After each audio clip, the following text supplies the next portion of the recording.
الحمد لله وكفى وسلام على عباده الذين اصطفى أما بعد أعوذ بالله من الشيطان الرجيم بسم الله الرحمن الرحيم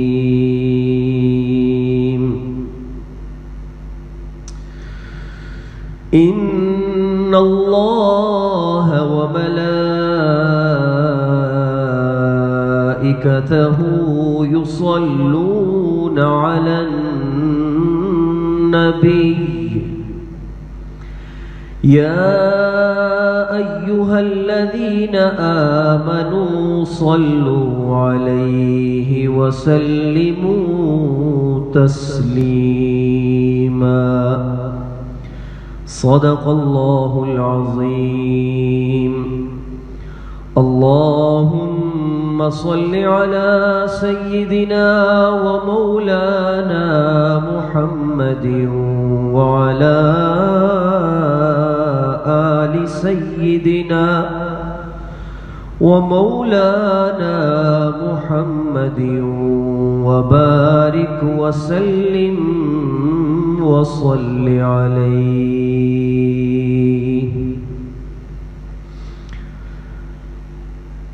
قابل صد احترام معزز سامعین کرام، قرآن مجید فرقان حمید کی ایک آیت کریمہ تلاوت کی ہے.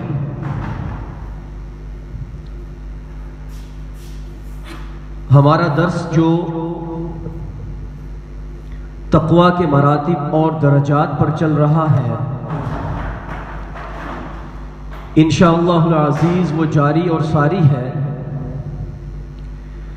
لیکن چونکہ آج جمعہ کا دن ہے تو جمعہ کے دن کی مناسبت سے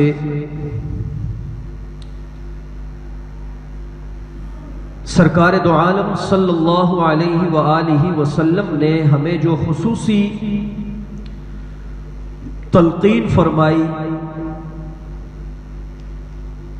اس پر کچھ عرض کرنے کا ارادہ ہے. رسول اللہ صلی اللہ علیہ وآلہ وسلم نے ارشاد فرمایا ان افضل ایامکم یوم الجمعہ، کہ بے شک تمہارے دنوں میں سب سے افضل دن جمعہ کا دن ہے. پہلے تو یہ بات آپ علیہ السلام نے مخصوص فرما دی کہ ہفتے کے 7 دنوں میں سے افضل دن جمعہ کا دن ہے. اور ایک دوسری حدیث مبارکہ میں رسول پاک صلی اللہ علیہ وآلہ وسلم کا یہ ارشاد بھی منقول ہے کہ مہینوں میں سردار مہینہ وہ رمضان کا مہینہ ہے. تو یہ مہینہ بھی تمام مہینوں کا سردار مہینہ چل رہا ہے، اور پھر اس افضل مہینے کے تمام دنوں میں افضل ترین دن وہ جمعہ کا دن ہے. ان افضل ایامکم یوم الجمعہ. یہ بات بتلانے کے بعد اب نبی کریم صلی اللہ علیہ وآلہ وسلم نے افضل مہینے کے افضل ترین دن میں ہمیں افضل ترین کام ارشاد فرمایا کہ یہ کام خصوصیت سے کیا کرو. آپ علیہ السلام نے فرمایا فَأَكْثِرُوا عَلَيَّ الصَّلَاةَ فِيهِ، کہ اس مبارک مہینے کے تمام دنوں میں سے افضل دن جمعہ میں کثرت کے ساتھ مجھ پر درود بھیجا کرو. فَإِنِّي مَعْرُوضَةٌ عَلَيَّ، اس لیے کہ تمہارا درود جو تم مجھ پر بیچتے ہو وہ پیش کیا جاتا ہے، وہ میرے سامنے پیش کیا جاتا ہے۔ ایک صحابی نے سوال کیا کہ یا رسول اللہ صلی اللہ علیہ وسلم، جب آپ اس دنیا سے انتقال کر گئے پھر کیسے پیش کیا جاتا ہے؟ تو نبی کریم صلی اللہ علیہ وآلہ وسلم نے ارشاد فرمایا کہ ان اللہ تعالی حرم علی الارض ان تأکل اجساد الانبیاء، او کما قال، کہ بے شک اللہ رب ذوالجلال نے زمین پر حرام کر دیا ہے کہ وہ نبیوں کے جسموں کو کھائے، لہذا جتنے بھی انبیاء ہیں حضرت آدم علیہ السلام سے لے کر جناب رسول اللہ صلی اللہ علیہ وآلہ وسلم تک، وہ سب کے سب اپنے جسموں کے ساتھ قبر میں سلامتی کے ساتھ موجود ہیں، اور یہ ہمارا اجماعی عقیدہ ہے۔ الانبیاء احیاء فی قبورہم یصلون، او کما قال صلی اللہ علیہ وسلم، کہ نبی کریم صلی اللہ علیہ وآلہ وسلم نے ارشاد فرمایا کہ تمام انبیاء اپنی قبروں میں زندہ ہیں اور نمازیں پڑھتے ہیں۔ اور آپ علیہ السلام جب معراج کے لیے چلے تھے، حرم مکہ سے حرم طیبہ کی طرف پہلا سفر ہوا، جس کو اس وقت یثرب کہا جاتا تھا، تو راستے میں آقا علیہ السلام نے ارشاد فرمایا کہ میرا گزر موسیٰ کی قبر سے ہوا، میں نے موسیٰ کو قبر میں نماز پڑھتے ہوئے دیکھا۔ تو یہ آپ علیہ السلام نے مشاہدہ بھی ارشاد فرمایا اور قولاً بھی ارشاد فرمایا کہ انبیاء اپنی قبروں میں زندہ رہتے ہیں، اور وجہ یہ ارشاد فرمائی کہ زمین پر اللہ تعالیٰ نے حرام کر دیا ہے کہ وہ انبیاء کے جسموں کو کھائے یا انبیاء کے جسموں کو مٹی کرے۔ تو آپ صلی اللہ علیہ وسلم نے فرمایا کہ تمہارے دنوں میں افضل دن جمعہ کا دن ہے، اور جمعہ کے دن مجھ پر کثرت سے درود بھیجا کرو، وہ مجھ پر پیش کیا جاتا ہے۔ تو آپ علیہ السلام نے ایک تو ہمیں افضل دن بتایا، اور دوسرا ایک عبادت ہم سے چاہی، اور وہ اپنے اوپر درود کا بھیجنا۔ درود کسے کہتے ہیں؟ درود کہتے ہیں کہ اللہ رب العزت سے نبی کریم صلی اللہ علیہ وآلہ وسلم کے لیے خصوصی رحمتیں طلب کرنا، جس کو عربی میں صلات کہا جاتا ہے، کہ اللہ تعالیٰ کے سامنے ہم یہ عرض کریں کہ اے اللہ، نبی کریم صلی اللہ علیہ وآلہ وسلم کے ہم پر اتنے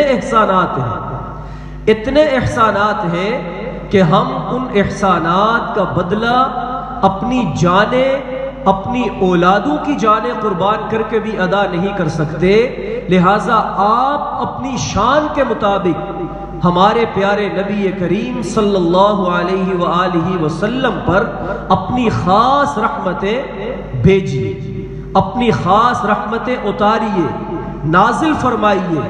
اسے درود کہا جاتا ہے۔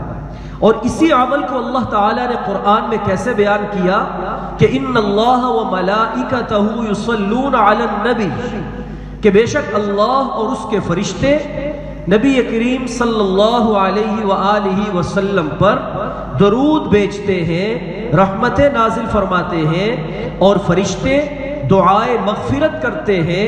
یا ایھا الذین آمنوا صلوا علیہ وسلموا تسلیما، اے ایمان والو نبی علیہ السلام پر درود بھیجو اور کثرت سے سلام بھیجو۔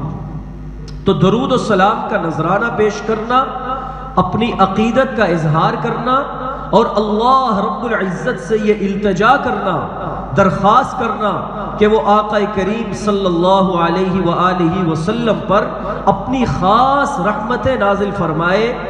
یہ جہاں ہم اللہ کے نبی کے لیے درود و سلام کی التجا کریں گے، تو اس سے سب سے بڑا اظہار یہ ہے کہ ہمیں اپنے پیارے نبی علیہ الصلوۃ والسلام سے محبت ہے، اس لیے کہ انسان کو جس سے محبت ہوتی ہے اس کا کثرت سے تذکرہ کرتا ہے، بار بار اس کا ذکر کرتا ہے، بار بار اس کا نام لیتا ہے۔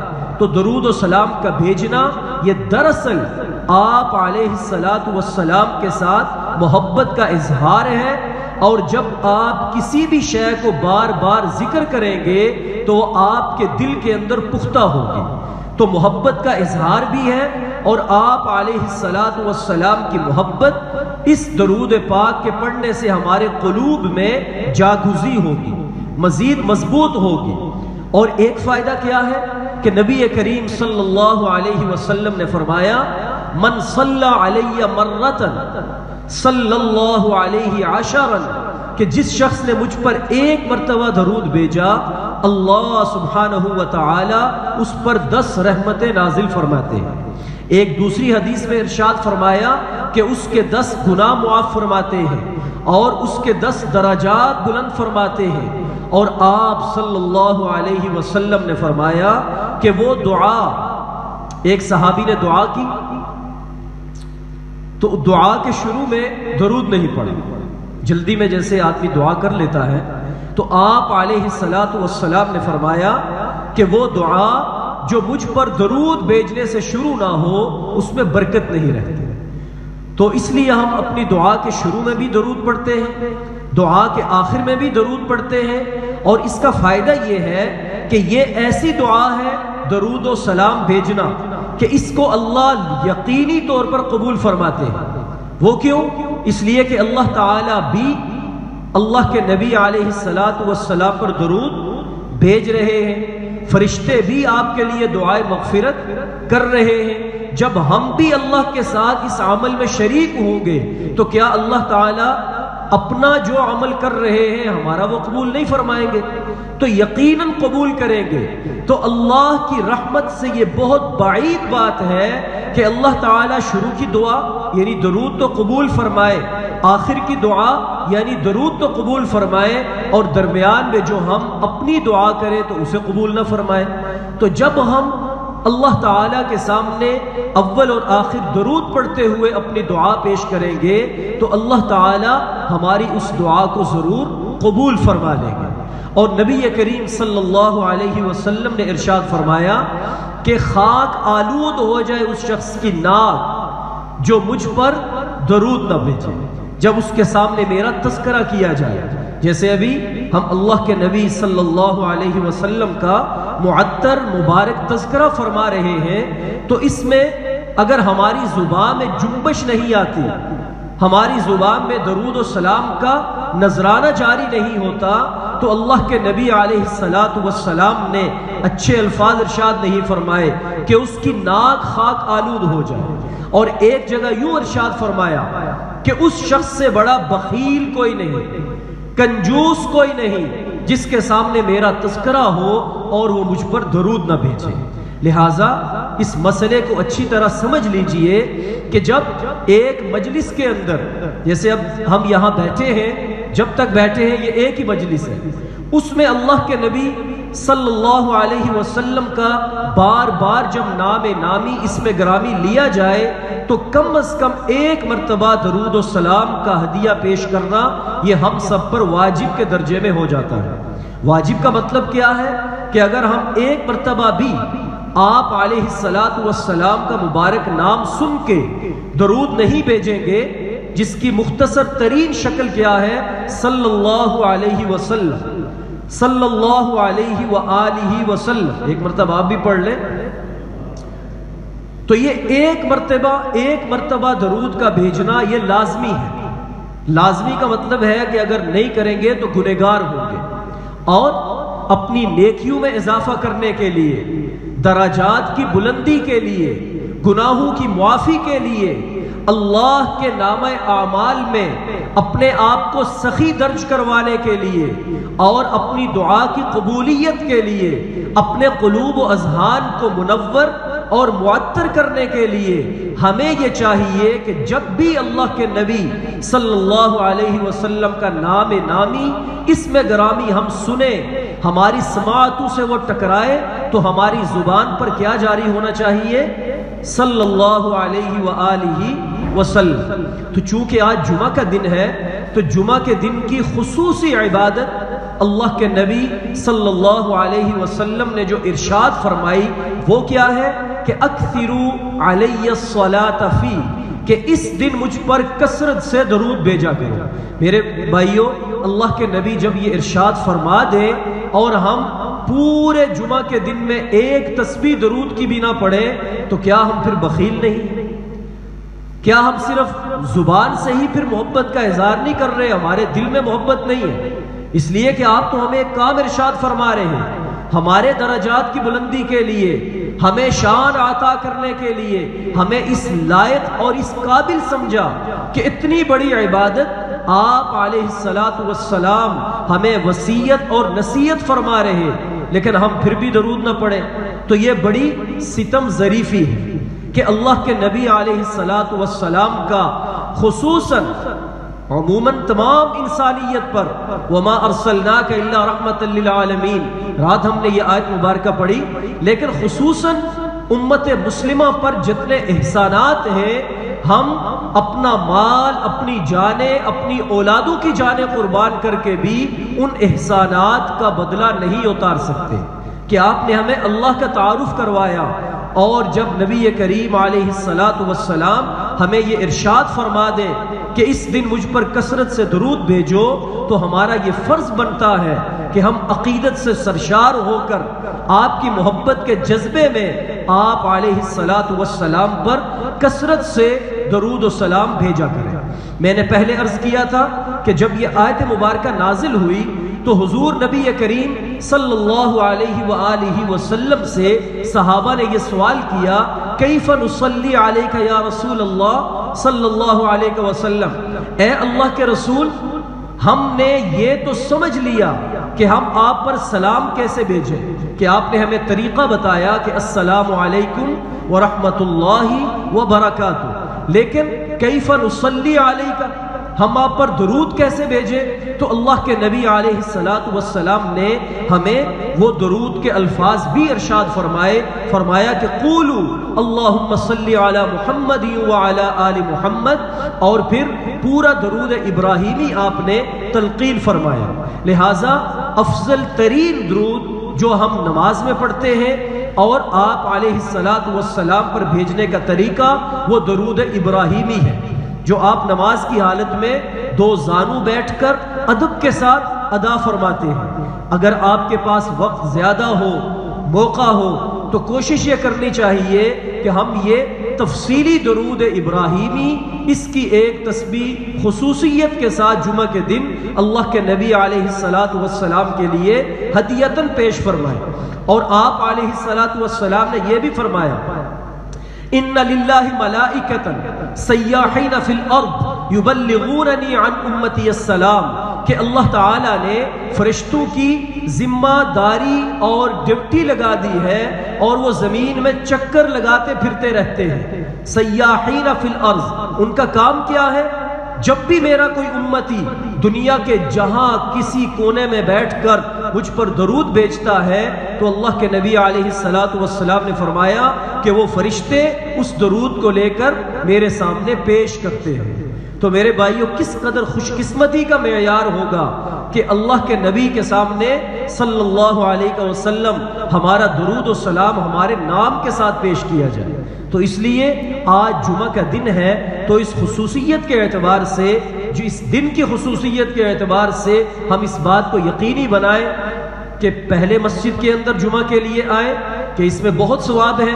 آپ نے فرمایا جو سب سے پہلے مسجد میں آتا ہے فرشتے نامہ اعمال کا رجسٹر کھول کے کھڑے ہوتے ہیں، جو سب سے پہلے آتا ہے اللہ تعالیٰ اسے اونٹ قربان کرنے کا ثواب عطا فرماتے ہیں، جو اس کے بعد آتا ہے اللہ رب العزت اسے گائے قربان کرنے کا ثواب عطا فرماتے ہیں، جو اس کے بعد آتا ہے اللہ تعالیٰ اسے اپنی راہ میں بکری قربان کرنے کا ثواب عطا فرماتے ہیں۔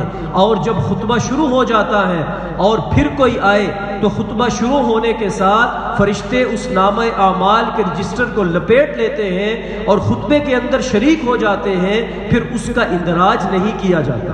تو اس لیے ہم صرف عبادت کو ٹالنے کے لیے مسجد میں نہ آیا کریں کہ جی اب خطبہ شروع ہو گیا عربی کا، اب جلدی جلدی بھاگ رہے مسجد کے اندر جانے کے لیے تاکہ کسی طرح مجھے وہاں کوئی رکعت مل جائے اور میرا جمعہ کی فرضیت ادا ہو جائے۔ اللہ رب العزت کو ہماری ان عبادات کی ضرورت نہیں ہے، یہ ہماری ضرورت ہے کہ ہم اپنی عبادات کے ساتھ اللہ کو راضی کریں، لہٰذا انہیں ہم جتنی عقیدت کے ساتھ، جتنے احترام کے ساتھ، جتنے ادب کے تقاضوں کو ملحوظ رکھتے ہوئے ادا کریں گے، اتنی ہی وہ عبادتیں ہمارے لیے نور بھی پیدا کریں گی اور اللہ تعالیٰ کے ہاں قابل قبول بھی ہوں گی۔ وگرنہ اللہ معاف فرمائے، اللہ کی ذات تو ایسی بے نیاز ہے کہ حضور نبی کریم صلی اللہ علیہ وسلم نے فرمایا کہ تم میں سے بعض لوگوں کی نمازیں ایسی بدبودار ہوتی ہے کہ اللہ تعالیٰ اسے ایک بوسیدہ کپڑے میں لپیٹ کر اس شخص کے منہ پر مار دیتے ہیں اور اس کی وہ عبادت قبول نہیں کرتے۔ یہ کون سی نمازیں ہیں؟ جو ہماری لاپرواہی کے ساتھ ادا ہو، سستی کے ساتھ ادا ہو، ریاکاری کے لیے ادا ہو کہ لوگ مجھے دیکھیں کہ میں تو بڑا نمازی ہوں۔ تو میرے بھائیوں، یہ تمام چیزوں کا ہم خیال کریں۔ بہت افضل دن ہے اور رمضان المبارک کا یہ دوسرا جمعہ ہے، تو اس میں اہتمام کے ساتھ اول وقت پر آئیں اور آ کر درود و سلام کی تسبیح پڑھیں اور اس کے بعد جمعہ کی فرضیت کی عبادت و ادا فرمائے۔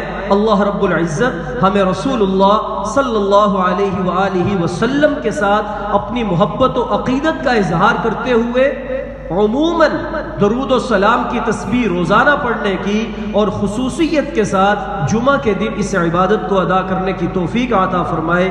وما علینا الا البلاغ المبین۔ الحمد للہ رب العالمین والصلاة والسلام على سید المرسلین وعلى آلہ وصحبہ اجمعین۔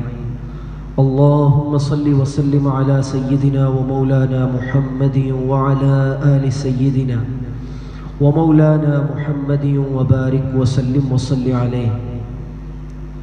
اللهم أنت السلام ومنك السلام تباركت يا ذا الجلال والإكرام۔ سمعنا وأطعنا غفرانك ربنا وإليك المصير۔ ربنا فاغفر لنا ذنوبنا وكفر عنا سيئاتنا وتوفنا مع الأبرار۔ نستغفر الله ربي من كل ذنب ونتوب إليه۔ اے اللہ ہم سب پر اپنا فضل اور کرم فرما۔ اے اللہ رمضان کا مقدس مہینہ اور اس مقدس مہینے کا افضل ترین دن، اے باری تعالی اس کے طفیل ہم سب پر اپنی خاص رحمتیں برکتیں نازل فرما۔ اے اللہ ہماری غلطیاں، کوتاہیاں، خطائیں، گناہ معاف فرما دے۔ اے اللہ ہم اپنے تمام صغیرہ گناہوں سے، کبیرہ گناہوں سے معافی کا مطالبہ کرتے ہیں، التجا کرتے ہیں۔ اے اللہ ہم توبہ کرتے ہیں، ہماری توبہ قبول فرما لے۔ اے اللہ ہمارے دلوں میں ہدایت کا نور اتار دے، ہمارے جسموں پر نبی کریم صلی اللہ علیہ وسلم کی مبارک سنتیں جاری فرما دے۔ اے اللہ ہماری زبان پر اپنی بڑائی کا بول اور نبی علیہ السلام کے طریقوں والا بول جاری فرما دے۔ اے اللہ ہمیں صراط مستقیم پر چلا۔ اے اللہ ہمیں منعمین میں شامل فرما۔ اے اللہ ہمیں ہر ایک کے ساتھ محبت و عقیدت سے پیش آنے کی توفیق عطا فرما۔ اے اللہ ہمیں ضالین اور مردودوں سے بچا، ان سے کنارہ کش فرما۔ تمام مرحومین کی مغفرت فرما، جو بیمار ہیں، پریشان حال ہیں، اے اللہ سب کی بیماریاں پریشانیاں دور فرما۔ تمام بیماروں کو صحت کاملہ عاجلہ عطا فرما۔ اے اللہ دنیا جس عالمی وبا کا شکار ہے، اے باری تعالی اس وبا کو ختم فرما، اس کو ہم سے دور فرما۔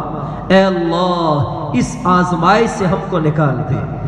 اے اللہ ہم سب کی دعاؤں کو قبول فرما۔ ربنا تقبل منا انك انت السميع العليم وتب علينا إنك أنت التواب الرحيم.